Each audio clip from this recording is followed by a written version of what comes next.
Screaming Eagle shot to fame with their very first vintage, and since then, when it's received 100 points from top critics around the world year after year, Screaming Eagle's future and legend was established. It may seem like a new and young winery, but year after year, including their first wine, Screaming Eagle, as well as the second one, called Second Flight, has been producing Cabernet-based reds that have incredible subtlety and power. In this unique appellation of Oakville in Napa Valley, they have a special microclimate that allows cool, slow ripening of the Cabernet and Merlot grapes.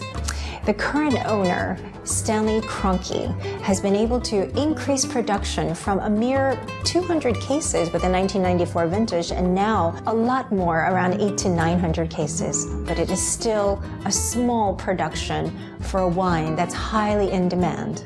Well, I thought it would be interesting to find, some real gems, because I know that Caprice has 1,300 bottles, and by the glass there's about 24 wines by the glass. Because you're a professional sommelier and you're used to evaluating all these wines, when you look at, let's say, for example, this is the great selection by the glass at the Caprice Wine Bar. Here's the question, for a normal person going into the restaurant, when they're given this book, they feel very intimidated. They feel, I don't know what to order, there's too many choices. What are some tips that you can offer the average wine drinker in Hong Kong? When we see the list, first of all, you need to know what you prefer, white, red, or sparklings. And I see the wine list is very nice. They even have some Chinese version there. It's much easier for local people to drink from that. And basically, because a lot of guests, they know what they're drinking, their favorite, but sometimes they don't know how to explain so much from that. My best way to suggest, of course, you can ask the sommeliers in there, because they are very professional. They can, according to what's your preference, what's your favorite, and choose the right wine for that. If you're given this list, you had a little bit of time earlier to go through it.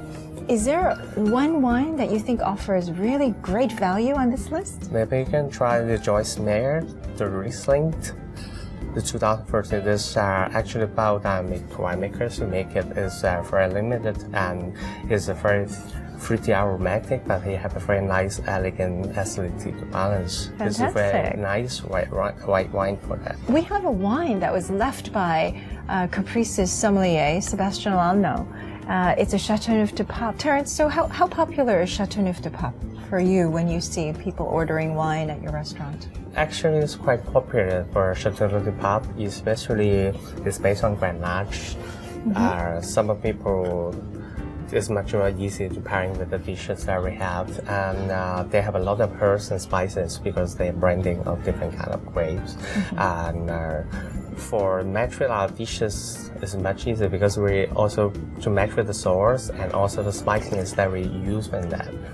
And the same way, sometimes we use it as by the glass, so it's much easier. I love the subtlety, and the spices and the gentleness. And the wonderful thing about Chateauneuf du Pape is that the tannins are always round and soft. They're never harsh like Cabernet. It's a fantastic wine that Sébastien left for us. Yes. Great. Well, Terence, thank you so much. Thank you. Hong Kong is a wine lover's paradise. Here, anyone can taste and appreciate wines from all over the world. Tonight, I've invited a group of Hong Kong's top wine connoisseurs and collectors for a special evening, tasting the best of Napa versus best of Bordeaux blind.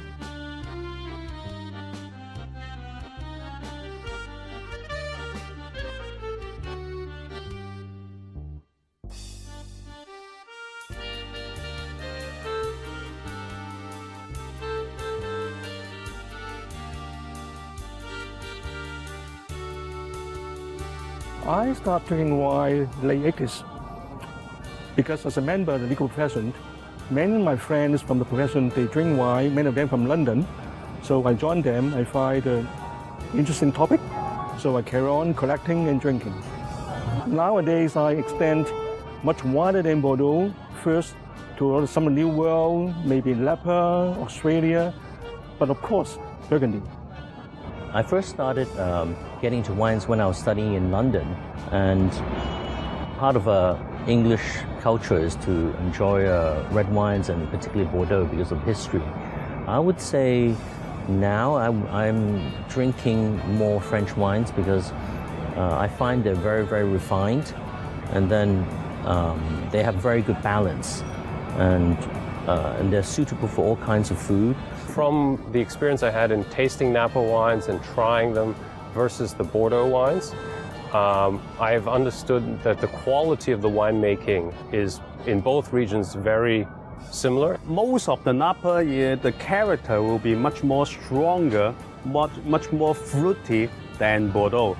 Bordeaux, I expect is much more smooth, elegant when you compare with the Napa. Honestly, I think tonight we were very fair. We've had some of the best wines that were ever made in that, certain period in Bordeaux, as well as in Napa. But overall, I think the standard were extremely high, and I don't think if Napa was so far behind Bordeaux. Gentlemen, this is a very serious tasting. We have some of the best wines from Napa and the best wines from Bordeaux, and you helped me all choose and nominate these wines, so I'm assuming you're probably pretty familiar with them.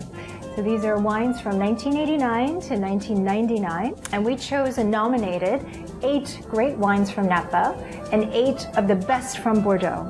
The only thing you need to do actually is in this sheet, the first 4, you just rank them out of 100 points, and then later when we finish the entire tasting of 16, then you can rank them in the order of your preference, number 1, 2, 3, and we'll also let them breathe, see how they change in the glass, and so there's no rush. These are great wines. They're meant to be consumed and enjoyed.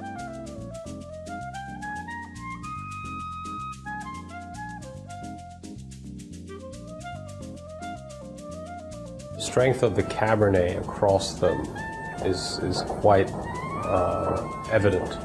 But what I would argue is that the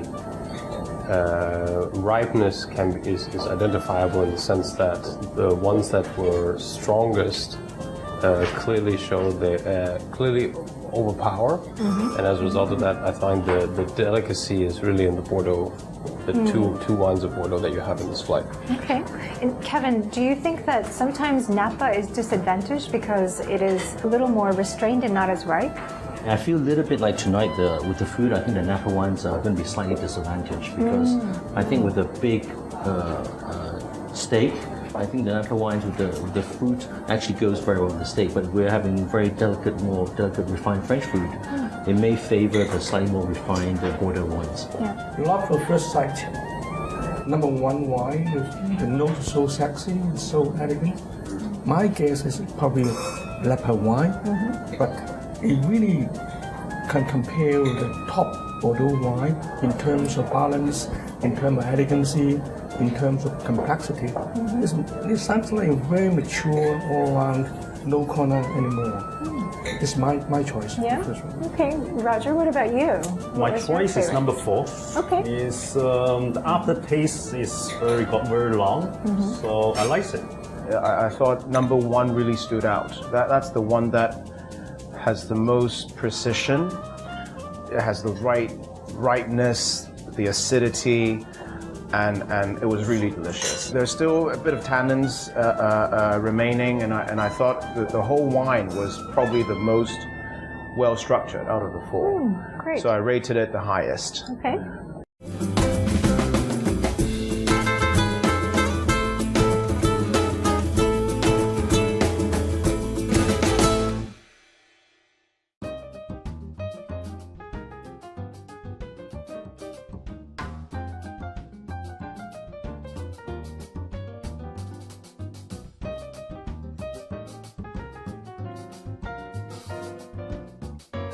Hello, everyone, and welcome to Vino Veritas Season 3. We have Nelson Chow, who is the head of the Sommelier Association. Yes. We have Jeffrey Ng, who is the sommelier at KO Dining.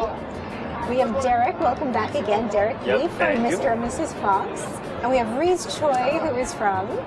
Upper Bistro. Exactly, and which is a very popular restaurant right now. So you brought your favorite wines with you. So tell us a little bit. So let's put them on the table. And look at these wines. So for you, Nelson, tell us what you brought. Yes.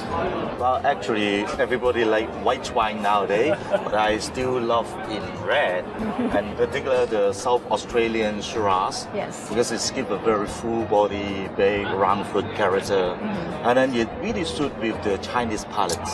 Our palate tend to have a nice, rich palate and also fruit agents. My favorite wine of today is JJ Plum, which is the vineyard from Gregory Himmerich Cabernet 2009, which is made from 100% Riesling. It tends to be more fruit-driven, including some ripe apricot, peach, and also some floral notes added with certain minerality, which is good for the wine beginner or even for the wine lover as well. For people who are not as familiar, let's say, with with Riesling, then where else can they go to find really great Riesling? In this moment, in the Australian Riesling, especially for the Eden Valley, Clare Valley, they make also very fantastic Riesling, which bring out their minerality and also their fruitiness as well. Okay, and now we have this really great, unusual bottle. So tell us, Reese, why you brought this wine. Actually, this is a French white wine from Savoie, which is the eastern part of France. This is quite unique. White wine is a Chenin from Chenin, which is the southern part of the Savoie region.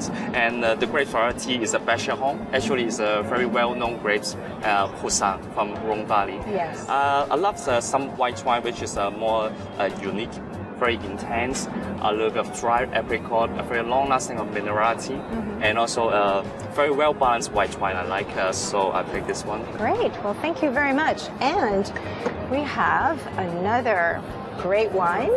So this is one of my favorite wine recently is Nicolas Joly is by his single vineyard Cuvée de Sohom. Yes. Actually, the wine is 100% Chenin Blanc, which is located in the Sommelier, which is a region inside the Loire Valley. And he is, in my mind, is one of the best producer. I love his wine because I get kind of a really well-balanced, well-integrated palates and also show a lot of intensity for flavor of like a crushed apple, a lot of like ripened apricot, honeyness, elderflower is just really lovely driven and showing a lot of like beautiful minerality as well. So that's why I love this wine. And he is one of the pioneers for the biodynamic and showing like a lot of like, respect for the nature, represent of the terroir as well is beautiful wine in my mind. You know, what are some of the trends? One is the trend in winemaking, like going biodynamic and natural.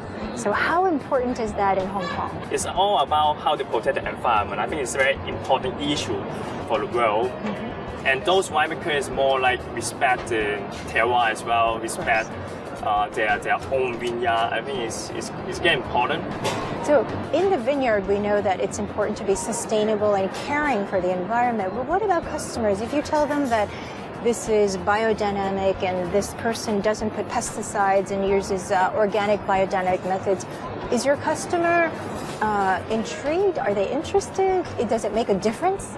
Because of biodynamic nowadays, organic and biodynamic, many customers they now is starting to look for some products like this. Yes. Yes. I think nowadays, as my colleague said, winemakers much respectful to the world now. Yes. And this message we need to convert to our customers as well. And I really believe that in long run, sustainable farming, biodynamic, whatever, it will definitely carry on in most majority of the winery. And this happen, in certain extent, I love to discuss with my customer to let them understand the bottle variation and the interest in discovering wines as well. And that I think is a good issue rather than boring, you're selling the wine always being the same. I think the conclusion is that the Hong Kong customer with knowledgeable sommeliers like yourself can accept some variation and natural and biodynamic wines. So great. That's great news, encouraging. Thing which simplifies Indian cuisine. You know, it's just simplifying, it's not making it complicated. But it's also by making it modern, you're also redefining it, simplifying it, and creating and inventing in a way, too. This is my philosophy that it should not be complicated for the person to eat it. Like especially, I've become a minimalistic. Right. And that's why my style of, my art of cooking. You have one of the most successful wine cellars in Bangkok, and you're moving quite a lot of wines, 650 bottles per month. It's amazing. How do you do that? We have a very good mix of a lot of people from Hong Kong. I'm so blessed. A lot of people from Southeast Asia, Japan, Europeans. It's become a destination restaurant. Right. A chef should be a smart wine educator. Fantastic. A chef should not ignore that. A chef should not just be so in his own world of food, because the world is F&B. They call it F&B, food and beverage. And I, as a restaurateur, understood something very simple. Food is your cost. You take out all your costs in food, and beverage is your profit. So many people are not confident about pairing wine with Asian cuisine, especially something as spicy as Indian, Thai, and of course some Chinese spicy dishes as well. So, how do you make customers feel more comfortable? I would not pair wine with my food because sometimes wine pairings and the chemistry of a person also, we are humans, and it's the same thing that happens with food. You might love garlic and I would hate garlic. You will hate ginger and I love ginger. And same is with some ingredients. We love it and we hate it. In the same family, it's DNA. And in wine also, I think DNA is very important. I always connect wine to food in a very simple format. Give a good wine list, and today's customer is educated. There are 200 apps talking about wine. Okay, so you can't fool a customer. Gagan, give us some tips on how to pair wine with different kinds of Asian cuisines, because you're with your restaurant, you're experimenting with so many flavorful Indian spices. You now have a lot of experience doing this. We have some labels of champagne which are big, but I always believe in Bloody Blancs. I love Bloody Blancs, and elegant Bloody Blancs are elegant, and I think they have that right acidity and a little bit of fruitiness. Second is, as I said, Riesling. Yes. I love Rieslings, and I love. From where? Where? German. German, dry. Yeah. And after Riesling, I always recommend a Pinot Noir. I'm a big Pinot Noir fan. I don't know. It's not that Burgundy is better than Bordeaux or Bordeaux is better than Burgundy, but I'm a Pinot Noir fan. So what do you think is the future of fine dining in Asia? I think future of fine dining is we're going back to comfort food. It has become very successful in our restaurant is that we have started making people eat with hands. And fine dining today, you can take recipes which might take 6 months to R&D and 72 hours to come on a plate, but it should finish in 2 minutes. Right. Wow. That's a lot of work. It's a lot of work. It's a continuous work. And I have a very big team now, so we work as a team. And you think wine will have a part of this? Always. Wine is the most important part of a restaurant. Wine is if food is the heart, wine is the soul. That close. Yeah, that close. It's hand in hand. Economically, taste-wise, and socially, and expectations all go hand in hand.